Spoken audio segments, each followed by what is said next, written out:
Good morning friend, কেমন আছো? আশা করছি তোমরা সবাই খুব ভালো আছো। তো বন্ধুরা, কাল যেহেতু মামার বাড়ি যাচ্ছিলাম, তো যাওয়ার পথে এখানে কিন্তু একটা বড় চার্চ আছে। তো প্রভুর কাছে ভাবলাম যে প্রভুর কাছে একটু ঘুরে যাই। তো সেহেতু চলে গেলাম।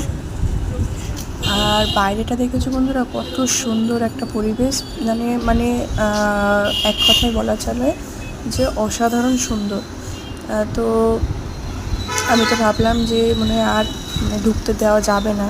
তো মা বললো যে চল দেখা যাক যে দেওয়া যায় নাকি।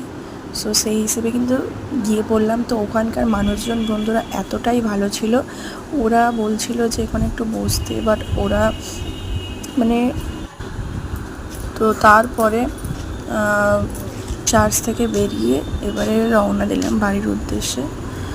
সো ফ্রেন্ড, তোমরা কেউ যদি চার্চে যদি গিয়ে থাকো তো অবশ্যই কমেন্টে জানাবে। তো আজকে ভিডিওটা এই পর্যন্তই, সবাই চ্যানেলটিকে সাবস্ক্রাইব করে দেবে।